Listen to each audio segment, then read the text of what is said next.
Greetings, one and all. How the devil are you? Hang on, let me get rid of this. And this PC's just switched itself on for some reason. So we're going to turn that off. And yes, here we are again, gathered as always on a Friday. Hope you've had a fantastic week. Oh, I'm a little bit Uncle Fester-like in this lighting, aren't I? Let me see if I can do something about that. Let's tone that down a little bit.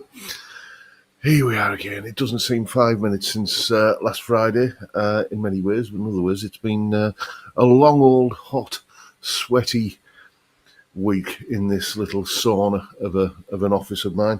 I do apologise if you're getting background noise. There is no way I'm not having the fans on today. It's a bit warm.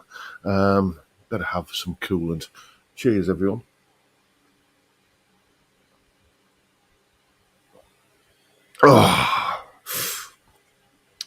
Good health. Right, let's see who's in. And see who's teacher's pet first in. Rent to Kill, reclaiming the gold medal there, first through the door. Then we've got Dave Fiendish, Terry Day. What are you saying there, Terry? Let's have a look. Hope you're all well. Any chance of some photos of the big night out for those of us unable to attend? Perhaps you could show them on your Christmas Day live stream. Yeah, we took photos last time, and I think I showed them on the following week's live stream. So there will definitely be photographic evidence. We got Frank Bolam, David James, Johnny Random, Otto Geddon One is in. So is Dr. Gomez, Rubbish Guitar Bloke. There's Ingrid and Theme Tunes, who's been practicing his guitar homework whilst basking in the backyard. Lovely indeed. There's Paul Trainer, BSc, the resident bass player. Grandpa Joe. I haven't read Joe's message yet, but I bet he's giving my Patreon a plug. Let's have a look.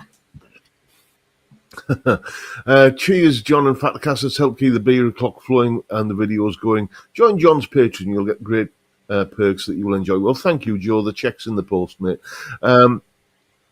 Francis Chambers is there, so is Peter Collins, and regular as clockwork, a couple of quid in the tip jar from Paul Trainer. Thank you so much, mate. Much appreciated. There's Stephen Hedger, Vincent Brennan, John Ross. There's Amadeus, PFY Guitars, Grumpy Horse, Ian Clark, who says he should be home for the start. I hope you are, mate. Balder64 is in, but he's only going to be catching the first 10 minutes. As I'm working serving real ale at the Rugby Club's music festival tonight and tomorrow. Well, sounds like a fine reason to leave the house, mate. Real ale festival can't be missed, really, can it? Anyway, then we've got Nathan is in. Yes. New Guitar Day yesterday with a PRS you'll all be familiar with from this channel. It arrived safe and sound, and what a bit of kit it is. The stainless frets on this are unbelievably good. Yes, Nathan contacted me within, I think, an hour of the live stream finishing last week. Offered me a price that was in the sort of happy zone for what I was willing to take for the guitar, and got it shipped off to him, and it arrived yesterday, and he's having a whale of a time with it. Sounds like. Glad it's gone to a good home, mate. We've got Chris Otterwell, Peter Hall, and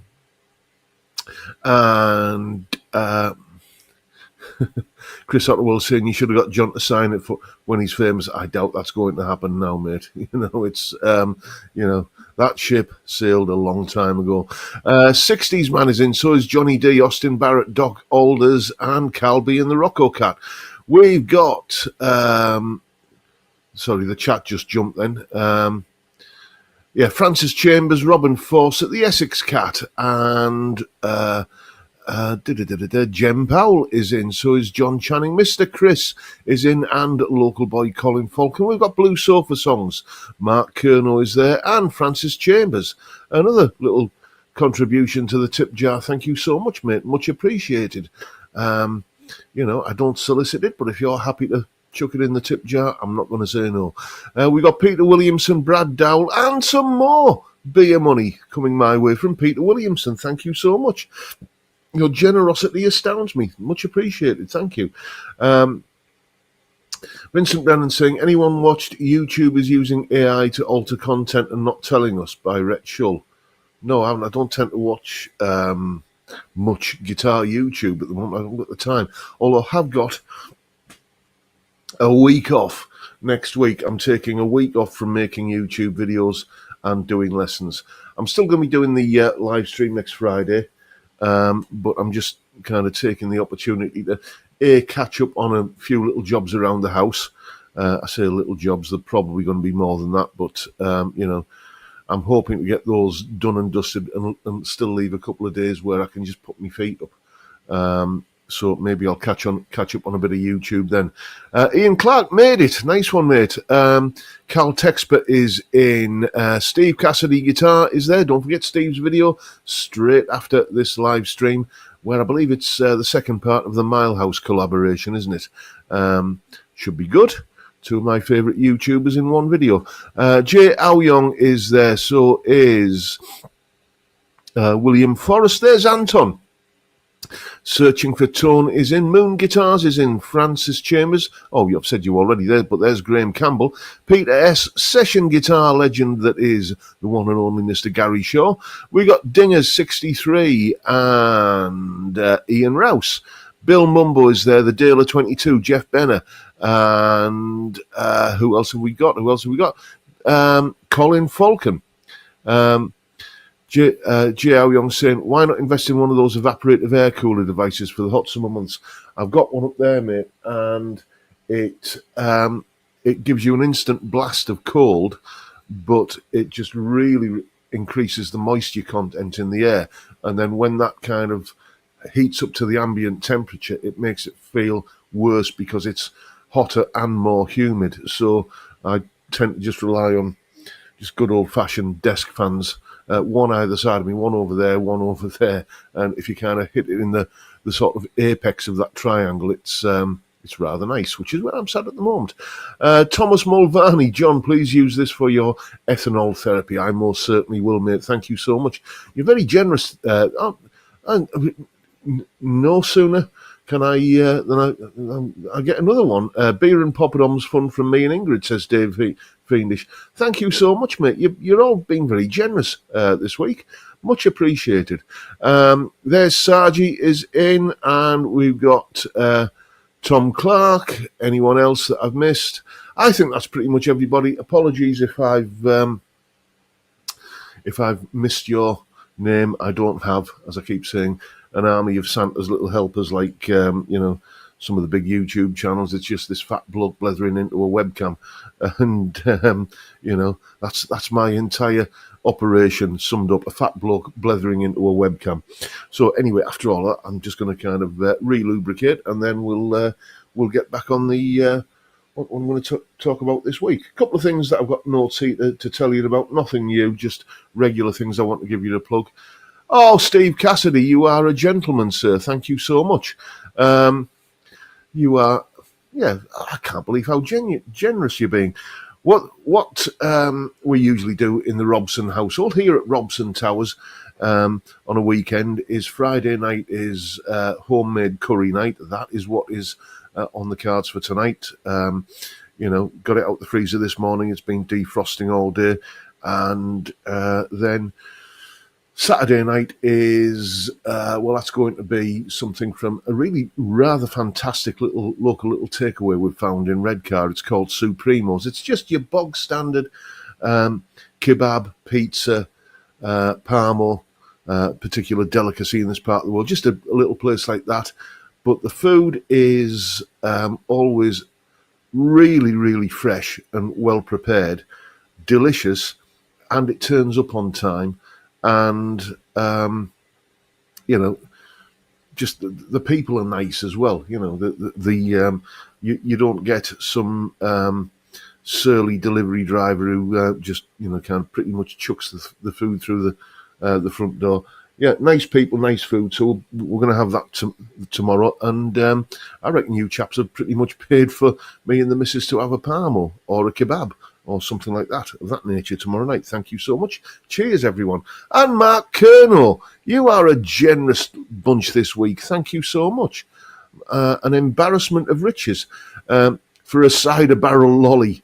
Yes, I've been going through some ice lollies this week, or popsicles, I believe they call them in the States. Never understood that, because it's like a pop bicycle. I don't understand, like anything that ends in sickle reminds me of bicycle, so I don't quite get that. But we call them ice lollies over here. Particular favourite is the Solero. Oh God, I've been guzzling those down this week. Something rotten.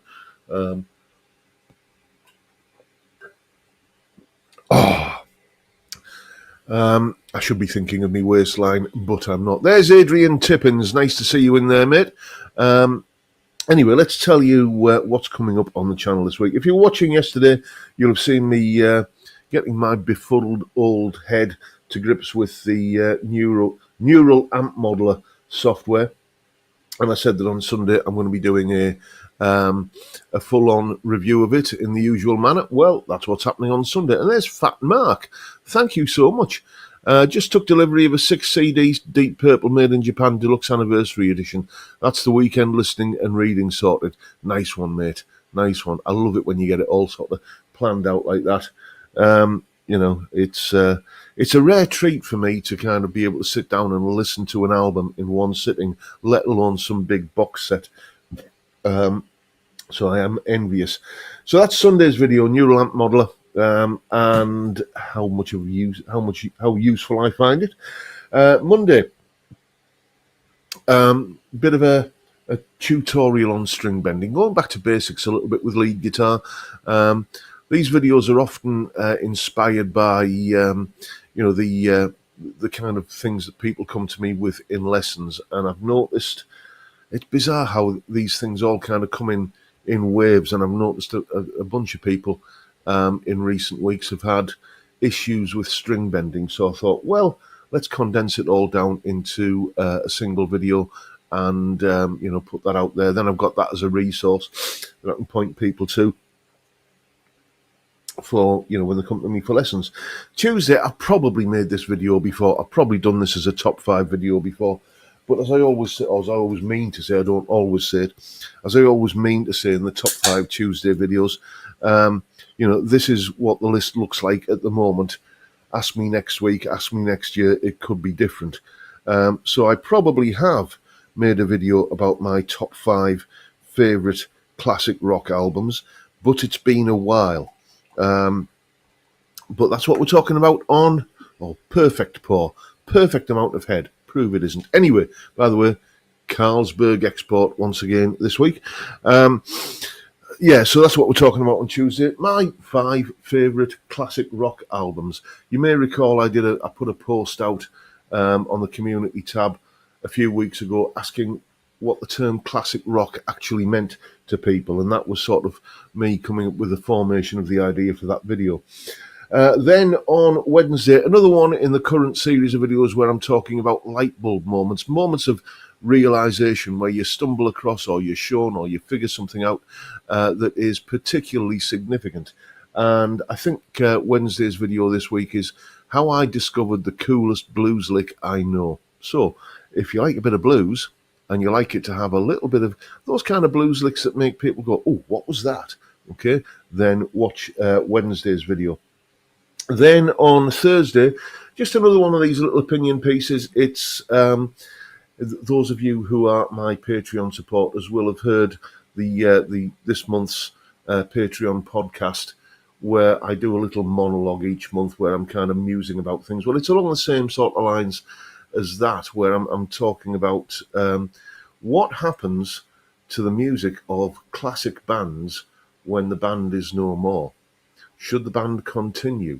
Should the band get new members? A bit like Dr. Feelgood. Dr. Feelgood are a British rhythm and blues band that have been going since the mid-70s, I think, or even the late 60s. There's not a single original member left, but the band still continues because one by one they've all been replaced several times over. And where I'm coming from with that, well, watch the video on Thursday and you'll kind of get the point that I'm making, and feel free to disagree with me in the comments. Yes, that's what's coming up this week on the channel. And after Thursday, of course, it's back on the beer again. Not that I'm not on the beer Monday, Tuesday, Wednesday, but less said about that, the better. Oh, let's have a look, see what's going on in the chat. Jack Collins saying, John, I'm playing my Epiphone Dot. It's Aquaburst. Good for you, mate. I don't think I've seen that colour. Not that I know. Anyway. I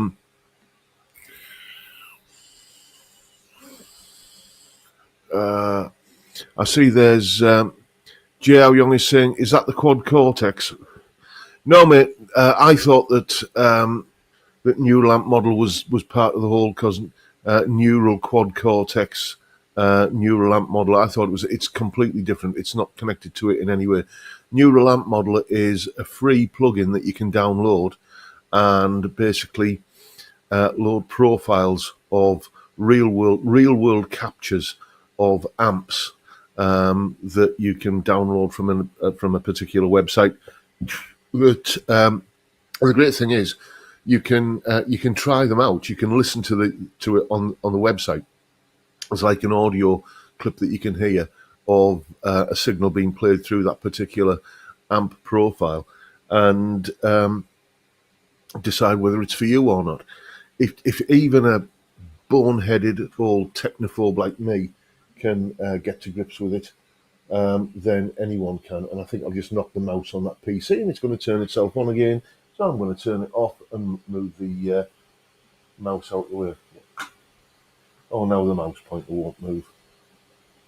Oh, and it's gone off again. Excuse me, technical difficulties. I should get one of those little cards to put up. Anyway, there it is. Anything else? Oh, I see we've got Mississippi Blues in. Nice to see you, mate.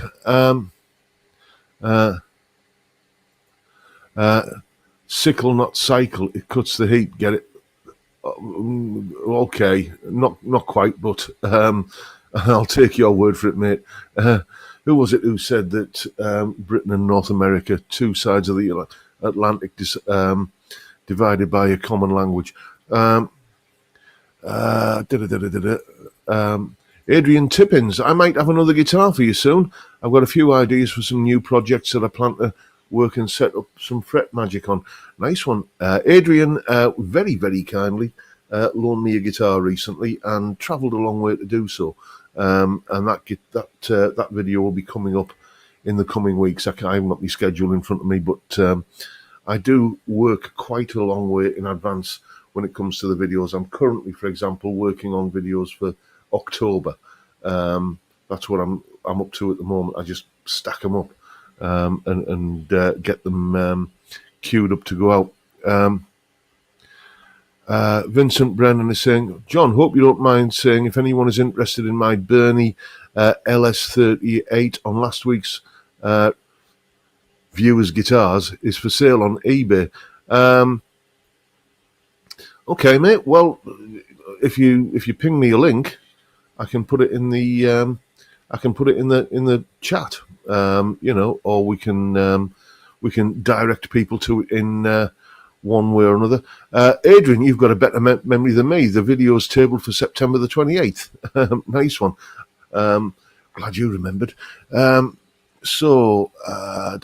Anything else that I'm missing?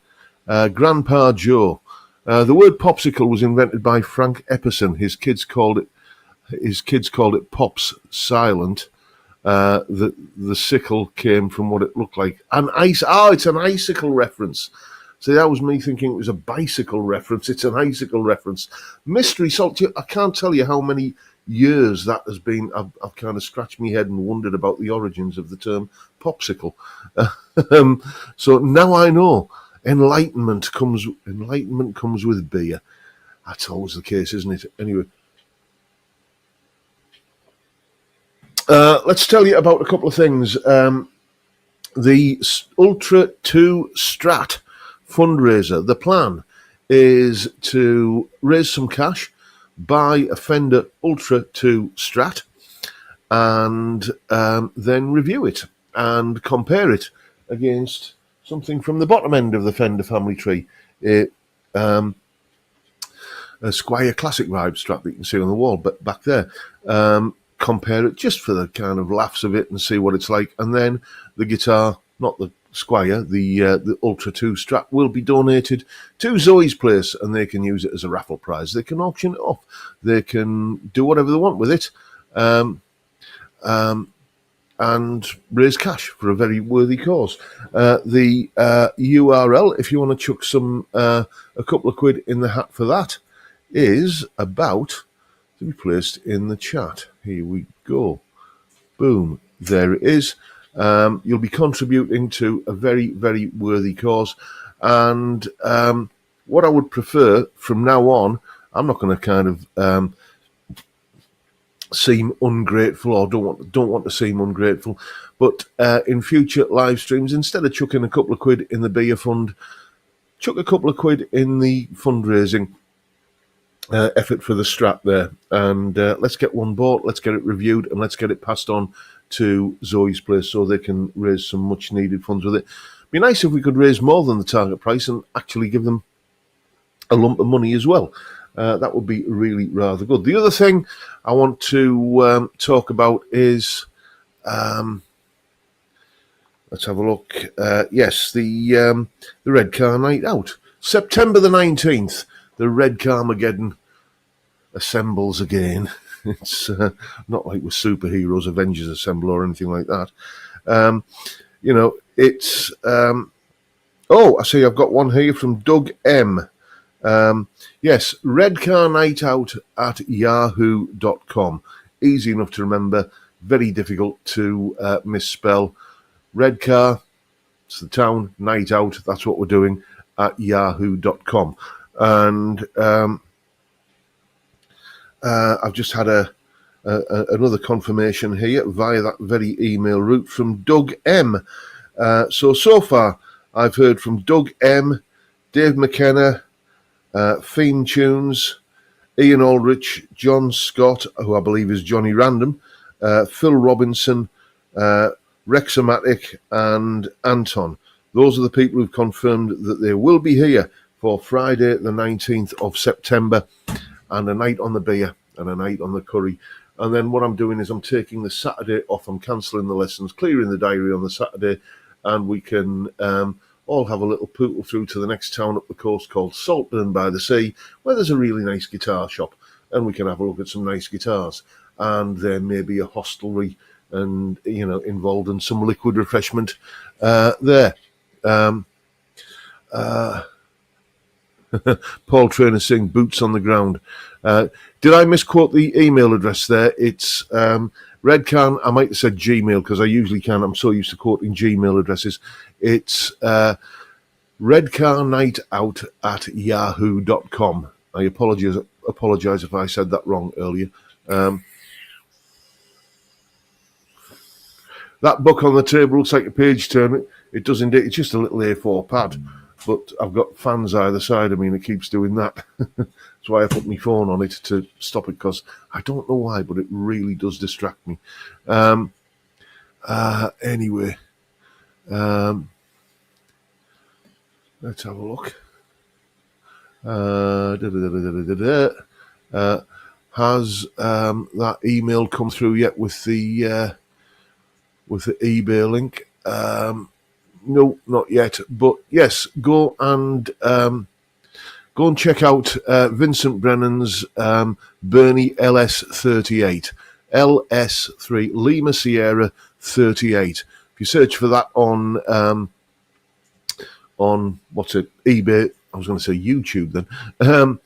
If you search for that on eBay, I'm sure you'll come across the guitar in question. Just it's a silvery coloured thing. Single cut, but not necessarily a Les Paul copy, direct rip-off sort of thing. We saw it on last week's Viewers Guitars. Go and check it out, and maybe it might be the guitar for you, and you can make Vincent a very happy man. And he'll sell you his guitar. Anyway, let's just top. Oh God, I'm already in my second one. I only brought 3 up.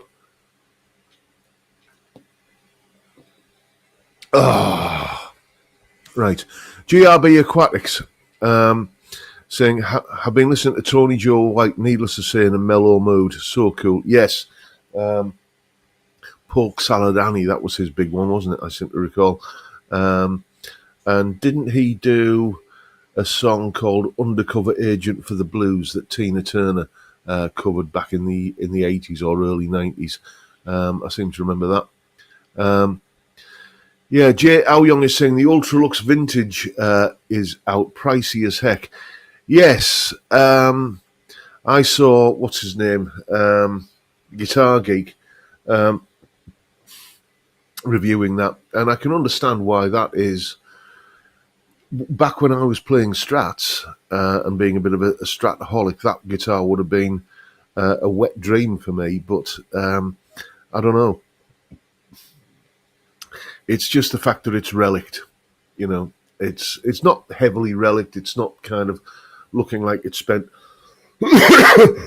excuse me, 40 years buried in a peat bog and then another decade being used as a welder's bench, like some relic guitars are. But it's got that sort of phony kind of aging to the finish, and I just do not like that. I find it contrived and a bit sort of, pretentious, if I'm honest. Your mileage may vary. It might be something that I'm not passing judgment on anybody who likes that kind of thing. It's just, my gut reaction to that style of finish on a guitar just leads me in that direction. But they do look a bit pricey. It's I think was it John Cordy today was saying that it looks like they're going after the Sir market. Who knows? But it's I've got I'm cured of gas, at least for the moment. Full review of that guitar, that wonderful Agrajag creation, coming up. I think on September the 14th. I think that's going to be coming out then. Dr. Gomez one, Bob Fleming. Yes, indeed. I am a little bit like that tonight, aren't I? Jem Powell's off to pick up the Chinese. Bye, all. Yes, I do like there's a little place around the corner from us. Happiness Inn, it's called, and they do a really, really nice chicken chow mein. The only problem is they don't deliver, so I've got to kind of get off my backside and walk around. It's only like a 3-minute walk, but there's sometimes when you just can't be bothered. Anyway, shall we have a look at some pictures of guitars? I think that might be a splendid idea. Let me just go to the relevant folder, and that's that folder, and inside that folder there's that folder, and inside that folder there's a folder called Viewers Guitar Picks. And let's cue the first one up and go to the screen share thingamajig. Here we go. And there we have it. This is this week's first one. Belongs to a chap called Adrian Lawes, and this is his Frankenstrat. This came in after I'd been doing the video on signature model guitars that surpass or reach beyond the fan base of the guitarist concerned. But as Adrian said, he's a massive Eddie Van Halen fanboy, so of course he doesn't have a problem with that. I mean, it's given what I've just been saying about relic guitars, it's not going to be something that would be high on my list of desirable instruments, and even if Floyd Rose. I mean, my opinion on that particular trem system is well known. But mate, if it makes you happy, if it's the guitar of your dreams, if it's the guitar your hero played, then I couldn't be happier for you, mate. Well, I was going to say a lovely looking thing. I'm sure it is to you, and that's all that matters. Then a chap called John North sent me an absolute boatload of pictures, many of them Telecasters. And over the coming weeks, we're going to be seeing, pictures with titles like more John North Telecasters and more John North Telecasters. So what have we got here then? This looks very much like, it's a Fender Telecaster, isn't it? I'm not quite, is that some kind of reissue? No, it isn't, because it's got 22 frets. But then again, we've got the vintage style saddles. You did tell me what it was in the email, John, but it would take longer than I have to start embedding, descriptions and stuff into the pictures. And what we can see here is that this is an Esquire. An Esquire is very much a guitar that's got me curious. A single pickup guitar with a pickup selector that doesn't select pickups, it just selects various sort of tones on the guitar. Never played one, but heard nothing but good stuff about them from people who, like me, are kind of Telecaster fans, so it's on my to-do list to check one out. And some more John North Telecasters. We've got his Nashville Tele, lovely looking guitar that, and this is some kind of what we got, Filtertron Telecaster. Yes. Neat. I think I need a guitar with Filtertrons in my life. I used to have that Harley Benton FLT something or other that was like a Filtertron Tele style guitar, and I had to sell it because I need to pay some vet's bills for our dog, and that was one of the guitars that left the building on account of that, and it's something I think I should kind of look back into. Then this is Mr. Chris's Washburn Rover. Yes, dinky little travel guitar, I assume, and I think it has to be reconfigured for Mr. Chris because, as we all know from pictures of his other guitars that he sent us, he is one of the few southpaws in our midst. He's a left hooker, so he's going to have that one reconfigured, I think. Then Peter Collins's Boss BR800. I used to be, well, I still am, I suppose, a member. I just haven't had a chance to go on there in absolutely donkey's years. A website called Songcrafters. I think it's songcrafters.org. Home recording and songwriting message board. Lovely place to hang out. The natives are really friendly. I keep promising myself I'm going to start trying to be a bit more active on there again, but I just do not have the time. It's doing a 70-hour week working as a full-time YouTuber and a full-time guitar teacher doesn't leave a lot of time.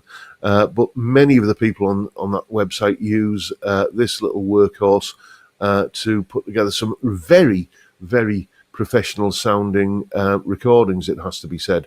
It was sort of, I think, one of the last generation of these standalone recorders before everybody the majority of people, I should say, went to, recording on a PC using Reaper or Logic or Cakewalk or Pro Tools or something like that.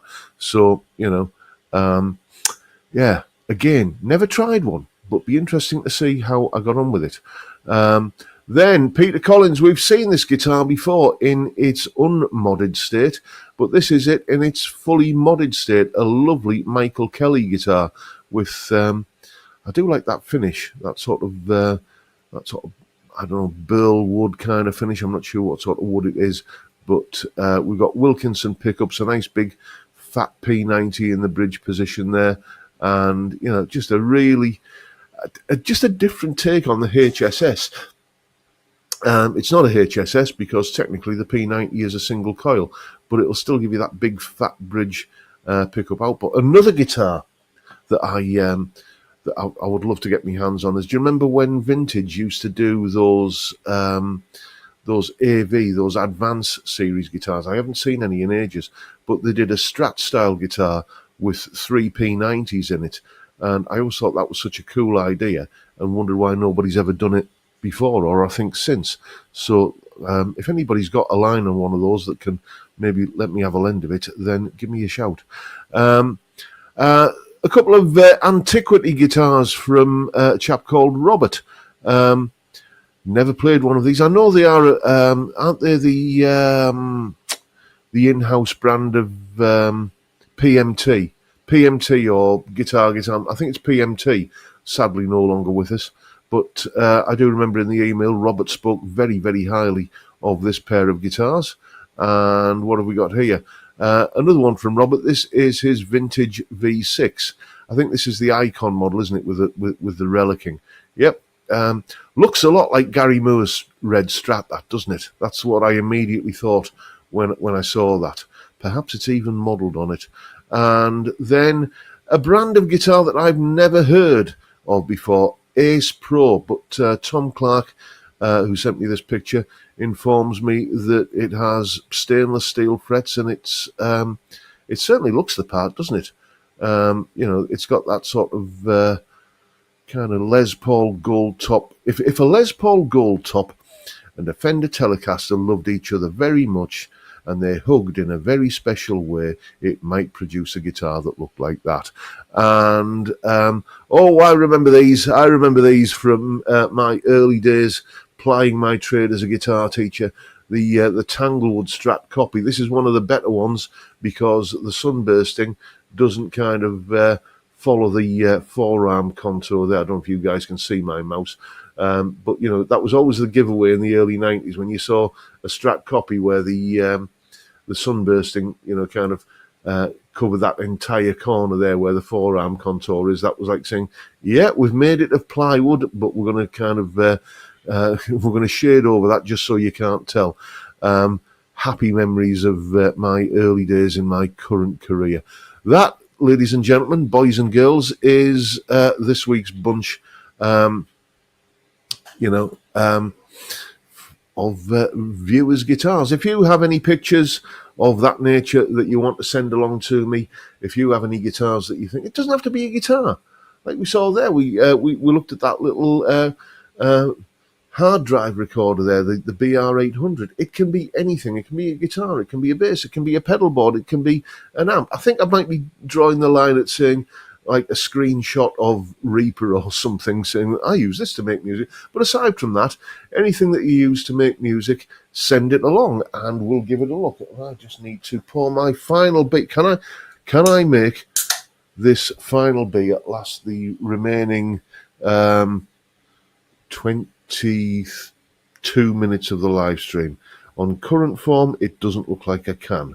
But because it is going down rather well tonight. This in this rather warm environment. Cal B saying liking the P90s on that, and let's have a look. Peter Collins confirming it is the PMT's brand. Let's have a look. See what I missed during the gallery section there. Filtertron type telly, very sweet indeed, mate. Triple Distilled is saying, I've just arrived in time for the porn. Indeed, yes. Johnny D, what are you saying there? Happiness in, do chicken, pork, beef and prawns, but no liver. Thank you, Peter K. The mention of Peter Kay there tells me that's probably a comedy reference that I'm not aware of. And I thought I knew all of Peter Kay's stuff. Gordo Canuck is in. Nice to see you, mate. Chris Otterwell is saying, I like the look of the new vintage Strat, the Ultra Lux vintage. You're going to make a copy. Yes, you do make some really rather nice guitars, mate. It's you need to send me more pictures. Teacher Dave, nice to see you, mate. I don't think we've seen you around these parts before, unless you're somebody else that has been here before and you've adopted a new moniker. But I like a Dime Trendkill 333 Dream guitar. Is that the one that looks a bit like a cross between a Flying V and an Explorer? That's the shape that I associate with Dimebag. A guitarist that I'm ashamed to say I've never really checked out, and everybody says I should because it's in the 80s when the whole kind of thrash thing and the kind of is Pantera thrash. I don't know. I'm not well because when you miscategorize something, and especially in the metal genre, and you get it wrong. People don't have to get upset. I remember, referring to a particular band as new wave of British heavy metal in a particular video once, and dear me, there were some very, very, very upset people in the comment section of that video. So I apologise if I've mistakenly referred to Pantera as thrash. But anyway, that whole kind of more aggressive style of metal that came out began to emerge in the 80s. And splintered off into many, many different subgenres throughout the 90s, it never really kind of flew onto my radar.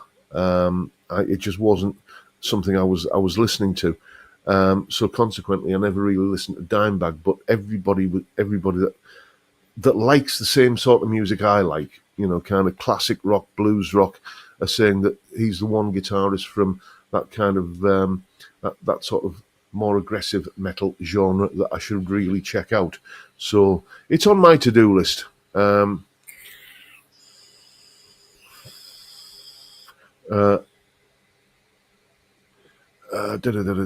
have a look. We're back up to the Bob Fleming comment as well. Let's go down and see what's happened more recently in the chat. Gordo Canuck is saying, John, who could possibly get upset with you? Gentle giant and fine music. Oh, thank you very much, mate. Well, some people do. Do you remember that video I put out a couple of weeks ago when I was talking about how the term heavy metal has changed since the 1980s, and I put up that compilation album of songs from the 80s that had like things like Rocky Mountain Way by Joe Walsh and Dead Ringer for Love by Meatloaf on it. That they all cropped up on some Polydor or K-Tel or who was the other big sort of compilation album thing, Music for Pleasure. You remember that record label? It cropped up on an album. They all cropped up on an album from the 80s called Heavy Metal, and it was all songs that nowadays no one would call heavy metal. Somebody got really, like, properly, like, nastily upset with me in the comments under that video. Gave me a proper, kind of telling off. You used to see him on the. I'm not mentioning any names, but it's somebody that we used to see on the. In the chat on this very live stream, and and he's always been perfectly pleasant with me before, but he got like really vitriolic. That's the only term I can use. So for the second time in the same number of weeks, I did the old kind of right click hide user from channel. I'm not about banning people, but if you're going to be an arsehole, then I don't want to see your comments. Disagree with me. Have a civilized debate, take a different opinion to me, but if you're just going to come out, like a 24-carat gold-plated, fire-breathing gobshite full of abuse and nastiness, then I don't want to see that. No, J.L. Young, not him. No, not him. No, it's I'm not going to name names, and I'm not going to. But no. Time Prophet is still in the Good Boys Club. No reason for him not to be. Let's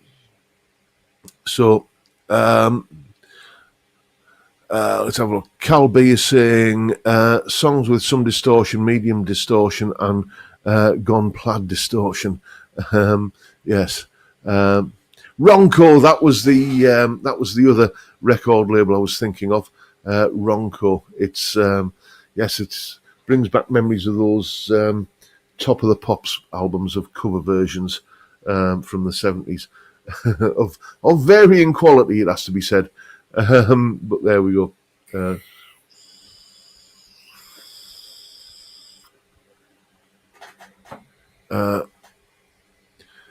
Gordo Canuck is saying, I'm not allowed dogs in my building, and every time I pass a dog being walked, I have to stop and get a pet in. Yes. Dougal is a bit of a tart for that, he's he knows how to turn on the cute, and it's like his basic expression is, "Hello, mister, have you got any biscuits?" Because quite often they do. Our dog, not our current dog Dougal, not the one before that Taylor, but our first dog, a little border collie called Cassie. She was an absolute tart for begging for treats. I remember I was walking her in the park one day, and some of the workmen were putting in new fence railings or something like that, and they were just having the tea break, thermos and a packet of Jaffa cakes or custard creams or something, and she just sat rooted to the spot and wouldn't move until they'd given her a fuss and a couple of I think it was custard creams. Doc Alders is saying, golly gosh, that was a mellow video that reminded many of us how times have changed and the pensioners are looking younger. Yeah, it was. K-Tel, there's another record label. Or did I mention that one? Yeah, some people can just... I'm the older I get, the more convinced I am that some people just wake up on a morning and are on a mission to be offended by half a dozen things before lunch. That wasn't anything important. I don't put my phone on silent when I'm up here because if I do, then I might miss the missus sending me a Dougal-related SOS because, he's got the TV remote and I can't get it off him, and you go downstairs and it's like, there's broken plastic and wires all over the floor.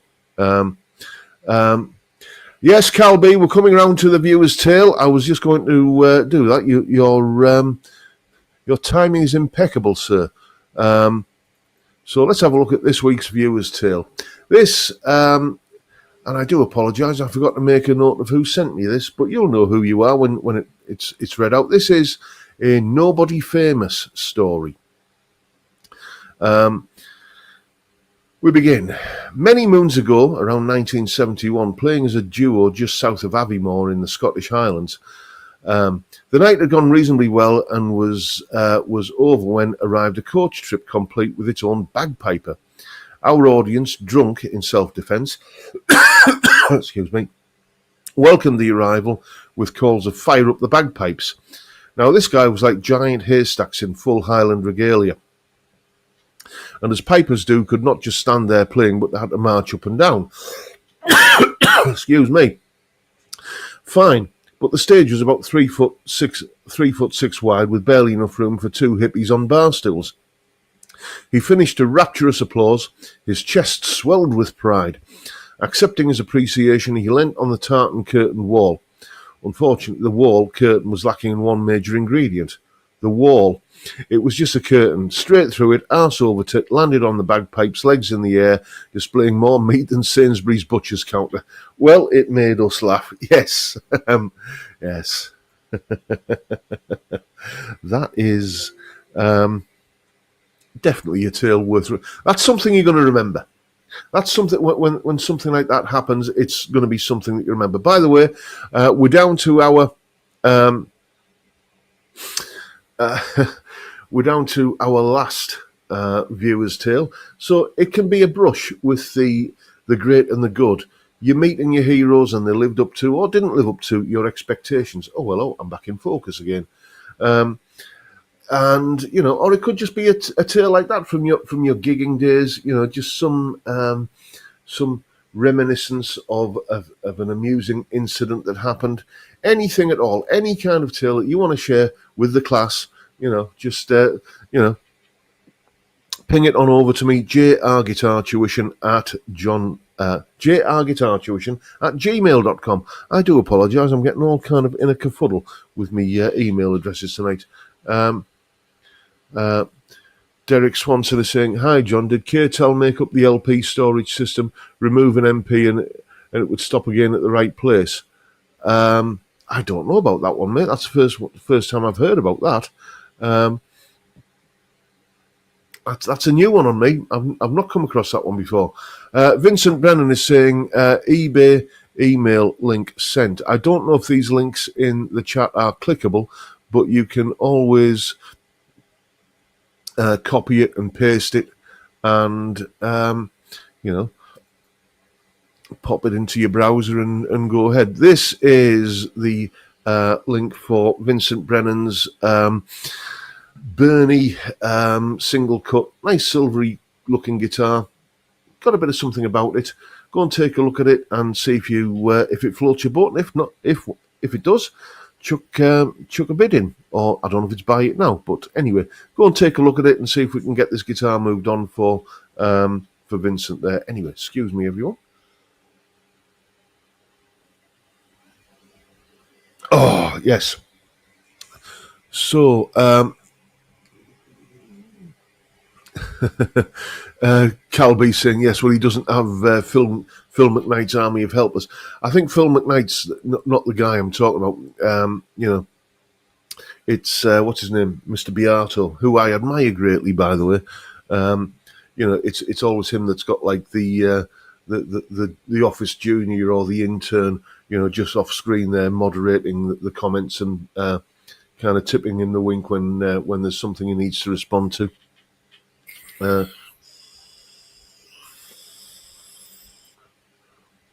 Oh, Tom Clark, dearie me.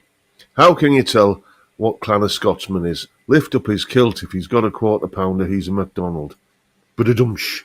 Thank you very much. I'm here all week. Don't forget to tip the waitress. Anyway, let's have a look. Gordo Canuck, straight out of Monty Python, the Bagpiper Tale, indeed.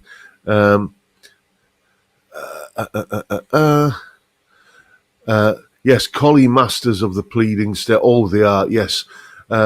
Before Dougal, as I say, we had two Border Collies, Taylor, and Taylor was proof that sometimes, the Border Collie thing, they're intelligent dogs, they're very clever, they're very switched on. Sometimes it skips a generation, and Taylor was proof of that. There was, he was a happy soul, but he was not the brightest dog. The only reason he licked the floor was because he couldn't reach the windows. But Cassie, our Border Collie, before we had Taylor, she was quite the devious little madam. The link does work. Glad to know that, Bill. Thank you so much for confirming that.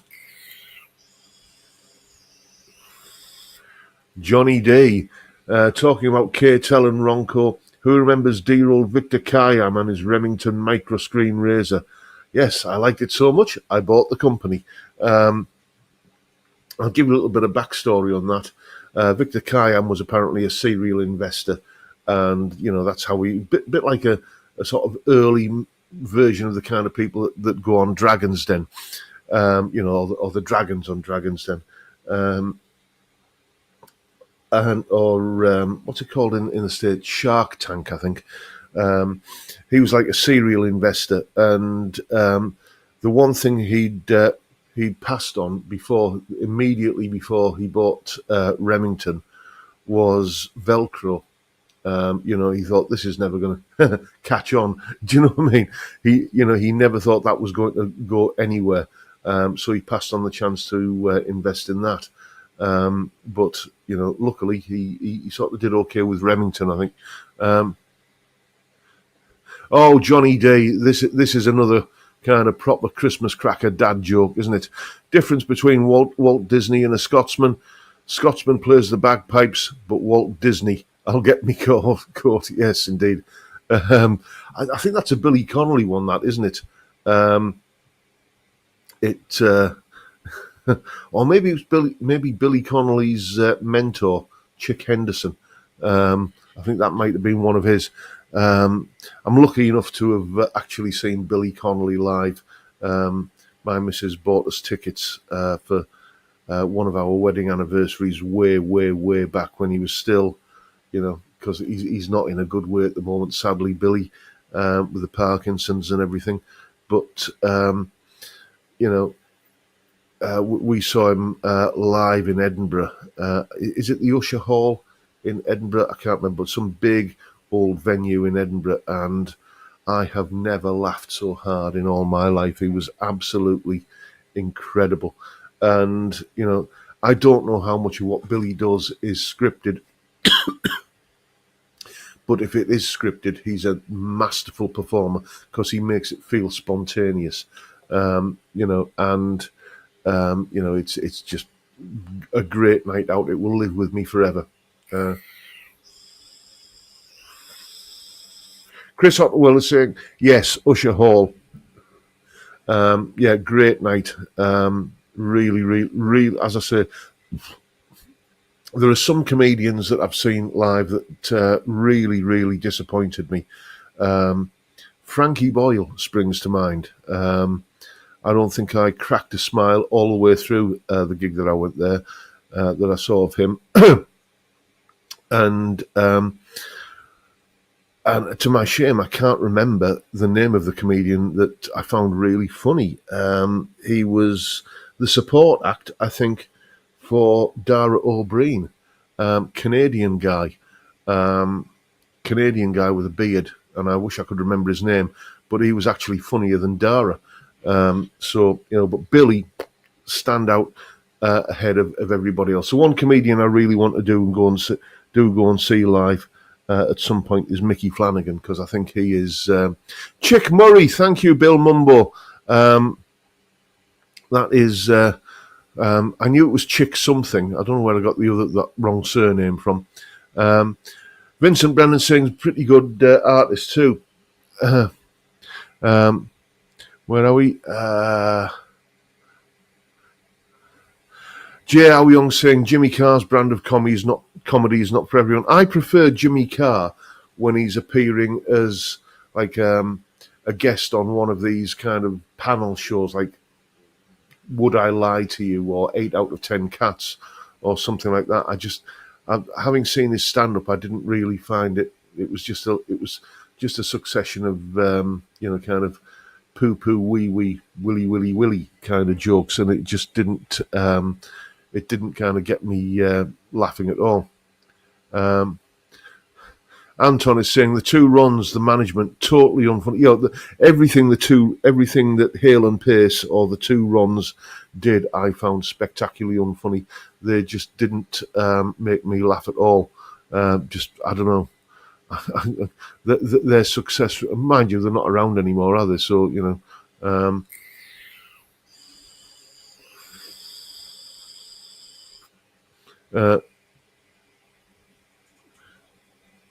Graham Campbell is saying, my late dad's favourite joke, which only works in a Scottish accent, it was, is it a donut or meringue?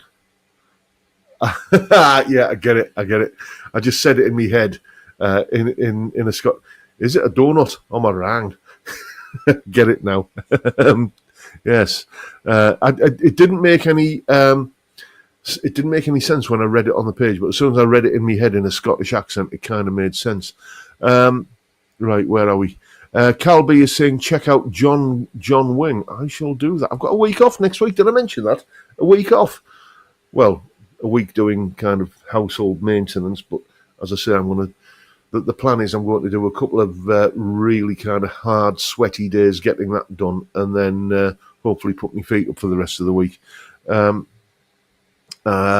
Anyway, we're coming up to 59 minutes in, and I think we'll wrap it up there for this week's chaps. Thank you once again, all 129 souls on board, for turning up and watching a fat northern bloke with too many chins and not enough hair talk absolute bollocks for an hour. It's been a blast, and I'll keep on doing it till you're sick of me. But for now, time, gentlemen, please.